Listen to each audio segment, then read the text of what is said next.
Hi, my name is Ahmed. I come from the glorious country of Iraq, and I'm a born Muslim. My problem is that I practiced Islam when I was... Brother, first we request questions from the non-Muslims.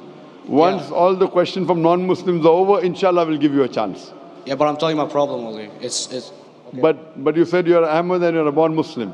I am born Muslim. But now are you a Muslim or not? I'm agnostic. Oh, so now you have left the religion of Islam. Yeah, I'm confused. Okay, fine. If you have left the religion of Islam, you can ask the question, brother. Okay. So my question is, how come I don't have the faith that you and the other Muslims have and some of my friends, even though I practiced Islam a lot and I even did Umrah, but I still do most of the sins that are forbidden in Islam, and I sometimes am lazy to do the prayer and the other subjects we have to do in Islam. I have read many books and about other religions and conspiracy theories and documentaries and such. I even have seen your own videos on YouTube, and there are many questions that go around my head about Allah and the Messenger and Muslims in general. And basically the most important question is, you said in one of your debates or questions that Allah is the creator and He's uncreated. But I have realized, how can the uncreated exist? And if He exists, how can we notice Him? How can we see Him or hear Him or feel Him or know of His existence if He's uncreated in our own dimension or so? That's one of the questions. Brother Ahmed said that he is a born Muslim. He comes from Iraq. He read the Quran, he read the books, but he commits many sins. He believes maybe sometimes he's agnostic and he's lazy for praying. Brother, before I answer your main question, if you do sins and if you're lazy for praying, that does not make you a non-Muslim. As long as you believe that praying is fard, sometimes you miss, it's a sin. It's a major sin that you sometimes don't pray, but that doesn't make you a non-Muslim. If you say praying is not required, then you're doing kufr. But if sometimes you do sin, sometimes minor sin, sometimes major sin, it is haram, it's forbidden, but that does not throw you outside the fold of Islam. There are sometimes waswasa of the shaitan asking you, you're a Muslim, but this is wrong in Islam, this is wrong. And it does deviate the person's mind. At that time, maybe your iman may be low. But these things should not make you consider that you're non-Muslim. Regarding a question that I mentioned in my speech, and you're right, that Almighty God is the creator, but He Himself is uncreated. You asked the question, how can the uncreated, how can we see the uncreated? And how it's possible. Allah subhanahu wa ta'ala is Khaliq, is the creator. And by definition, He's uncreated. Because normally people say that when they try and prove in logic that everything has a creator, who created this table, the carpenter, from where he got, from the tree, who created the tree, so it goes back to Allah. So when many of the people try to convince an atheist, they try and say that everything has a creator, and then they get trapped when the atheist asks him who created Allah. So if you hear my tapes, I never go that way. I ask the atheist that how did you come to know about the universe? How did you come to know about the functioning of the stars, of the sun? And he says, and goes back, that the creator. So it's the vice versa. So if you know how to deal with logic, you don't trip over this problem with the atheist trap, the Muslims or the believers, by saying who created Allah. By definition, Allah is uncreated.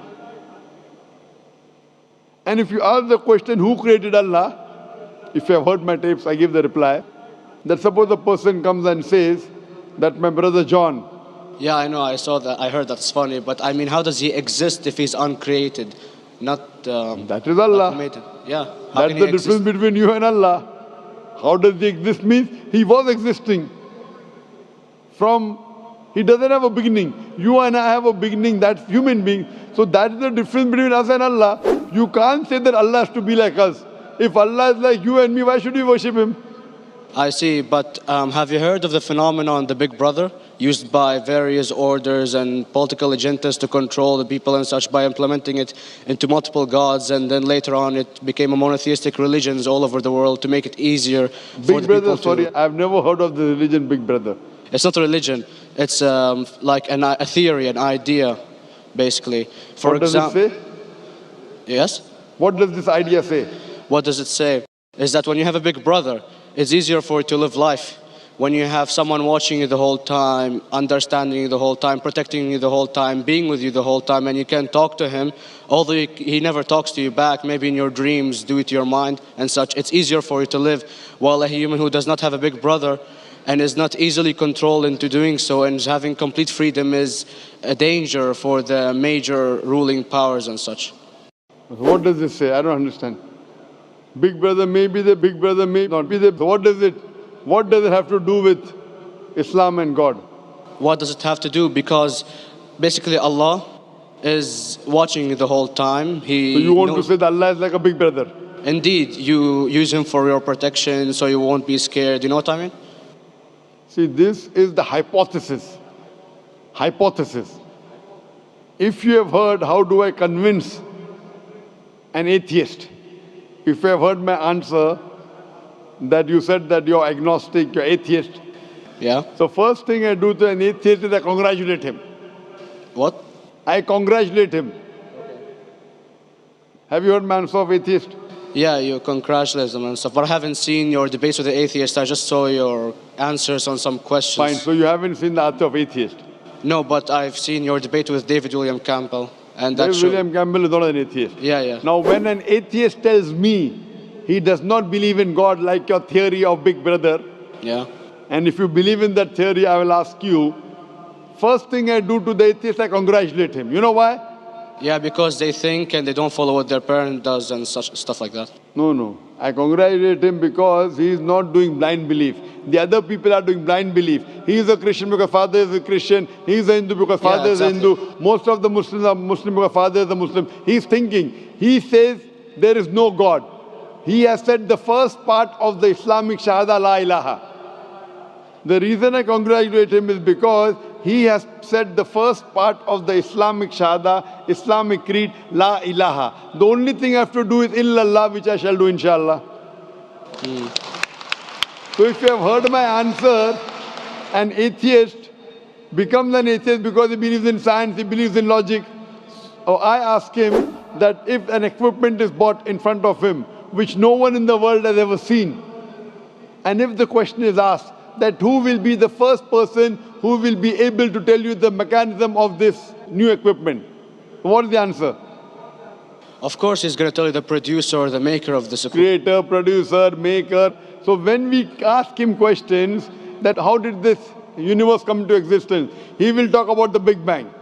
This what we're going to talk is already mentioned in the Quran 1400 years ago in Surah Anbiya chapter number 21 verse number 30. Avalam yaral lazina kafaru anna samawati wal arda kanat ratkum fataknahuma. Do not the unbelievers see that the heavens and the earth were joined together and we clove them asunder. This what you came to know 50 years back is mentioned in the Quran 1400 years ago. Who could have mentioned that?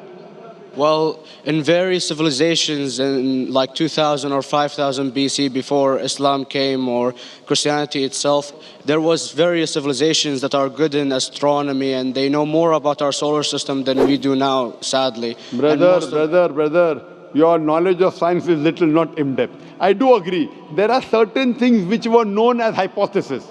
For example, we came to know, we were proved that the earth was spherical in 1577. I know that in 6th century BC, there were Pythagoreans who believed that the earth was spherical. But the same Pythagoreans who believed the earth was spherical also believed that the earth was the center of the universe, which is wrong. You show me one civilization which believes 100% what the Quran has mentioned. I challenge you. What you say, so do you mean to say there was a person who said, okay, this civilization, out of 100 things, these 2 things are right. Out of 100 things, these 5 things are right. Out of this 100, and picked and chose. Who can do that? No one besides the Creator. Even if you know that there were 10 different civilizations, hundreds of civilizations, there is not a single civilization that you know in the past which knew 100% of science what we know today. So where is your logic? Where is your theory? I do know that certain things were hypotheses, which were proved later on. But there is not a single civilization which knows everything what is mentioned in the Quran. So the answer goes back to the original question, who could have collected this in the Quran? Someone 1400 years back, could he do and say, okay, out of these 100 things, these 3 are right, out of these 100 things, these 2 are right, out of this, it's not possible. Mathematically, it's not possible. Well, you never gave the idea of extraterrestrials or so. I mean, knowledge is power. And Brother, I'm asking a simple question. We are not come here to have a debate. yeah. I'm asking you a question. Point out a single civilization. You're asking something else. Yeah, We are alright. not here to discuss. You can come in the room and discuss. You ask a question, I'm giving you the answer. You gave about old civilization. I told you you're right. But out of 100 things, 98 they were wrong. So I'm asking you, who could have mentioned this in the Quran? You're talking something else now. Yeah, well, I'm asking you a simple question, 2 plus 2 equals how much? You are saying, I'm telling you 3 multiplied by 3 is how much? I'm asking a name, you're telling that where do you live? I'm asking a simple question, name me a single civilization which has everything what was mentioned in the Quran. Do you know of any or not? Yes or no? Well, not everything, of course. Even not 10%. Why? Babylon knows of most of the planets and such. Planet is not the only thing mentioned in the Quran. There are 1,000 things mentioned in the Quran. To say what 1,000 things are mentioned in the Quran, 10% would be equal to 100 things. Did Babylonian civilization knew about 100 things mentioned in the Quran? No, because they You don't have the cannot. They IQ knew of that. 5 or 6 things. In percentage wise, very small. So Of course. who can be the author of the Quran besides the creator to know what is right, what is wrong? Today science has established the hypothesis mentioned by Babylonian so many centuries back is today proven. So these were hypotheses in the past, which out of them many have been rejected, some have been accepted. So to collect all which is 100% correct has to be from the creator and no one else. Hope that answers the question.